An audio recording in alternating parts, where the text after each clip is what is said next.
So welcome to the You Are the Creatrix podcast with myself, Angie Litvinoff, and my amazing guest, Trish Whelan, as part of my Trailblazer season. So Trish is a shamanic kundalini yoga teacher and multi-dimensional healer who leads transformational healing retreats around the world, and they are truly life-changing. Trish's healing journey began in 2002 with a healing session with myself, and I trained her to Reiki master teacher level.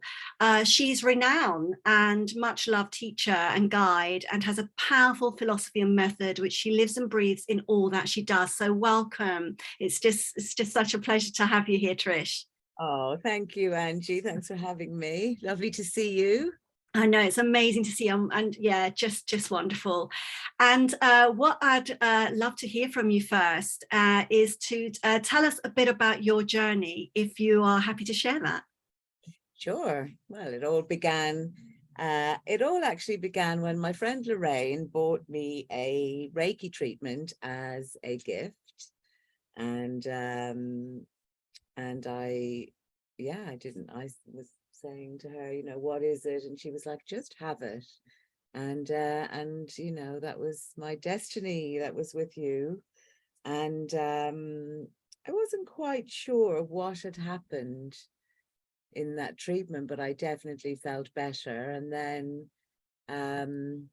we started doing weekly treatments, and I felt like at that time I had a pretty stressful job in the music business, and I felt that on Fridays everything was different, that there was a sort of buffer, and life was easier to manage when I came out of my sessions with you.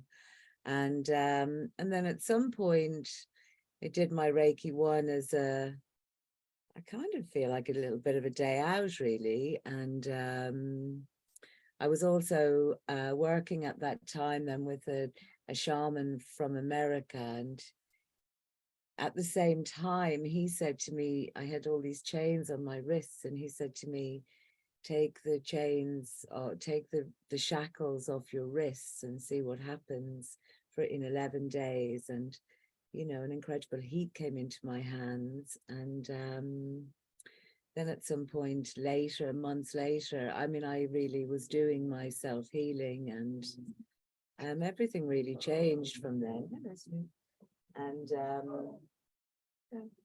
And then after my Reiki 2, really everything changed. I realized that, the option of my life could either go one way or the other. And I left the music business, and I had some really pretty powerful experiences. Sorry, that's my little dog. There's a huge eagle here. There's a huge...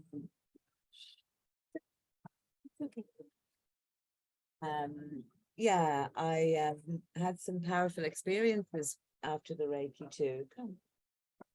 So just to give you some context in terms of listeners, is Trish is actually outside, and the scenery is just absolutely magnificent. Where are you, Trish? I'm in the natural park in the middle of the UNESCO biosphere in Menorca, which is where I live. And there's like 4 huge eagles flying, some kestrels and a couple of eagles. You can hear them, and that's my little dog. I kind of don't discourage him from barking in case one day an eagle comes along and lifts him off the ground. Yeah, of course. Yeah. So I just want to come back to that point where there was an amazing, significant transition, although I don't know whether you would describe it like this, but having had the honor to be by your side during those years, that there was a pivotal point for you in which you stepped into a different level of identity. Are you able to tell us a little bit about that? Sure.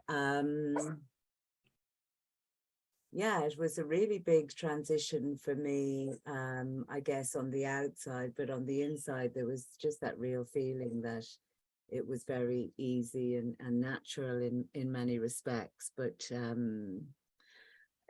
feel like when that transition happened, and I really met the divine inside, and I guess reactivated or remembered, you know, the sort of trappings of the material world or the kind of lifestyle I was living no longer really, I realized it was, you know, that wasn't really serving me. And you know, I was just really following my heart, I suppose. So yeah, I mean, it wasn't all sort of unicorns either, you know. It was there was a definite, I guess, decision at some point of like, well, is this what I want or not? And I realized that, yeah, the calling to healing was stronger than anything else. Okay, so you know, you really listened to that call in you, and you know, began to explore a greater depth of self-expression. Is the way that I see it. And what do you feel is essential to you in terms of your own creativity, being a very creative person, your creativity, voice, and truth? What are essential aspects in your life or in the way that you see life? Things that you hold close to your heart. The truth, really, Angie, I think is the thing, you know, like just always coming back to the truth and to trusting and to tuning in, and to having a moment, you know, each day where there's just me and my soul, really, that kind of that honoring that connection, to tuning into the soul, my connection, and then taking the rest out from there, basically. So yeah, is that the question? Is it what's Yeah, well, there's yeah, it's you know, it's coming from you, so there's, yeah, it's there's no wrong answer really. So, and also that the work that you do, you know, it is multi-dimensional, and so there's healing, there's shamanic kundalini yoga, there are retreats, there's you know, golden opportunities for people to have real immersive experiences. And you bring, it's you know, very much you know, about coming to you know, to you, you know, you as a space holder. And you have, you know, you're very passionate about it, and passion is a word that I feel is instrumental in all that we do. It's very misconstrued often. I think it's an essential word. For you, how does your soul, how does soul and passion relate to your life and work? So as you translate, as you share, as you convey the essence of your truth, excuse me, how does that come in? How does that come into your daily life and work?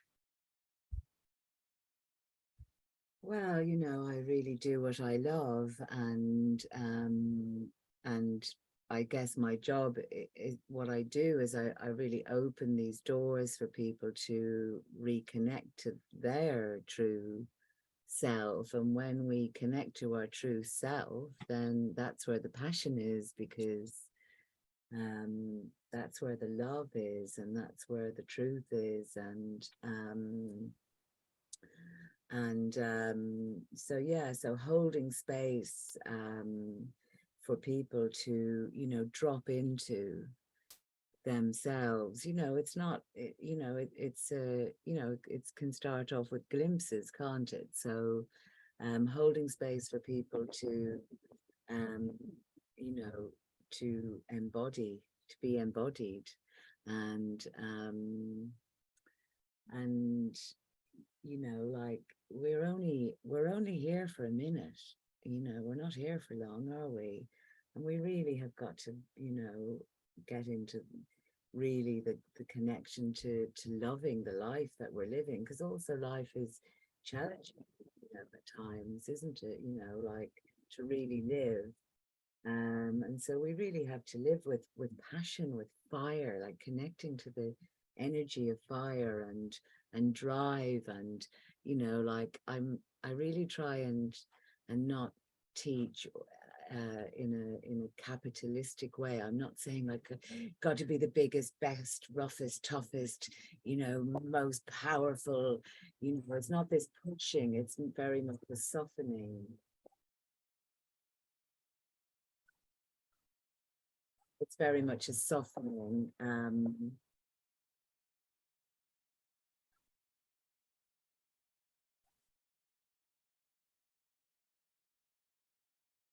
Wonderful.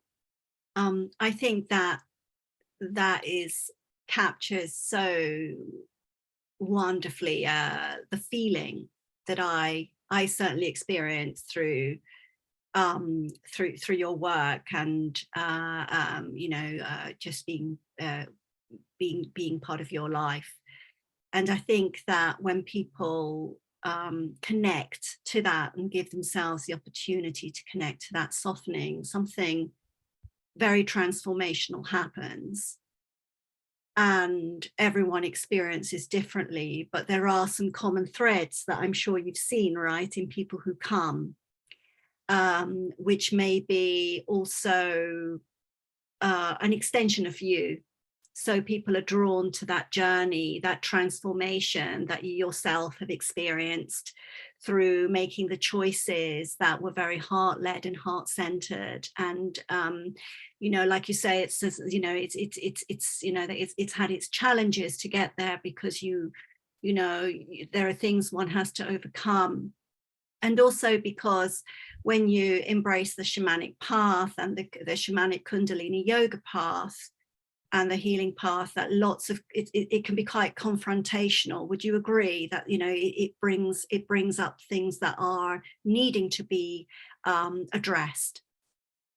Yeah, I mean, you have to really meet yourself. You have to meet yourself in all aspects of yourself, and you have to get right into the corners, don't you? You have to get into, you know, where there's fear hiding out in the kidneys, to get right into the kidneys and get the fear out. And the fear, when it comes out, you know, it's not, you know, it can be ugly. I mean, you know, fear can be ugly, and you have to commit to meeting yourself and welcoming yourself back to yourself, all of it, all of the, you know, like we're you know, trauma, you know, the you know, we all have trauma.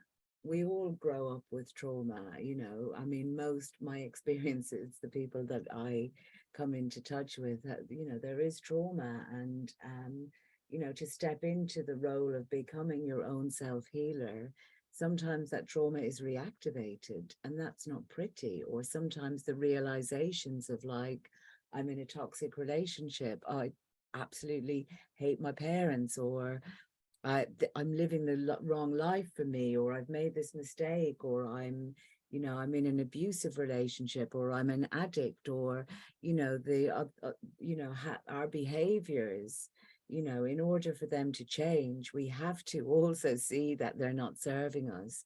So there has to be that commitment to meeting yourself, and to taking responsibility, and to trusting that, you know, on the other side, there is going to be, you know, an aspect of healing that is going to serve the soul. But it's really the commitment to meeting yourself first and foremost. And also, you know, like for me, with the shamanic kundalini yoga, when I had my first experience with kundalini yoga, I was already almost finished my training to be a shamanic healer.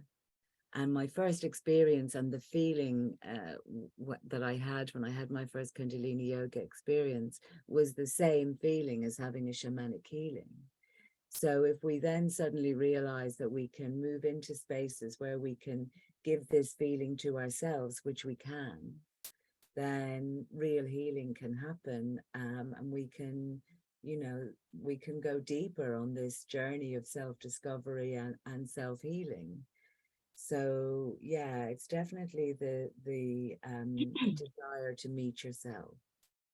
And taking that, you know, being accountable, taking that ownership, and understanding and trusting that you know, nobody knows us better than ourselves.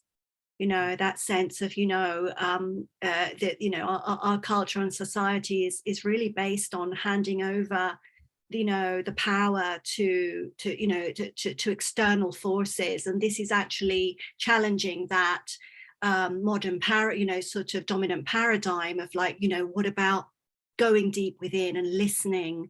And that, I think, is just so incredibly powerful in your offering.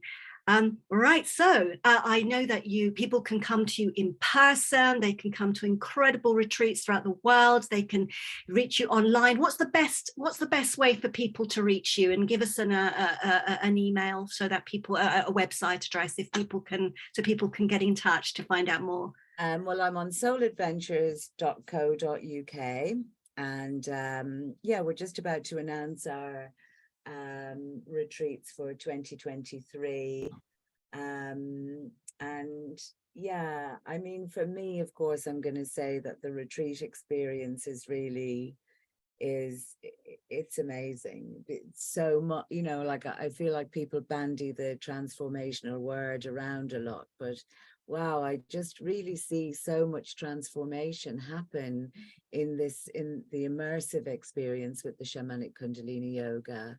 You know, when people start to feel their own energy moving in their own body and in their own energy field, and when they leave out from the retreat experience, you know, like how their lives back home, how their interactions, how their relationships, their family dynamics, their careers, how their lives are impacted by that, ultimately, in answer to the last question, that commitment to meet themselves. So the depth of the experience on the retreat is really it's really potent. And you know, I guess, you know, I hate that expression that says your vibe attracts your tribe, but it's actually really true, isn't it? So there's a really beautiful there's a soul calling to join me, and there's a soul calling for everybody in each group to be together. You know, there's always that those connections, and I see people make really good friends, you know, with each other on retreat that, you know, last for ages, last for lifetimes.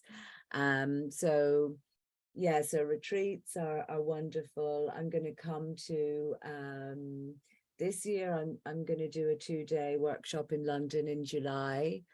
I'm going to do a retreat inside Camp Festival this year, which is exciting.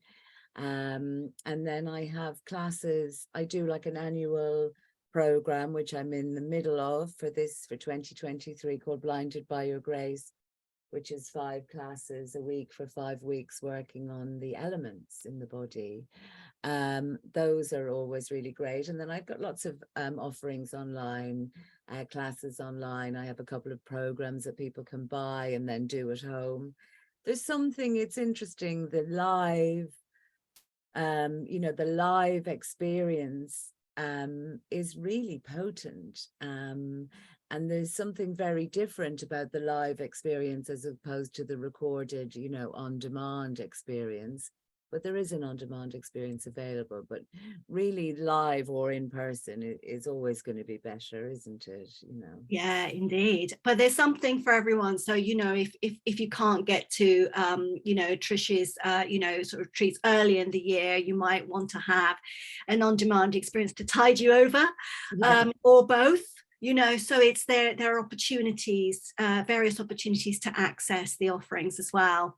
Thank you so much for being part of You Are the Creatrix, and you know, for us to share this space this morning. It's been absolutely beautiful. Thank you for joining us.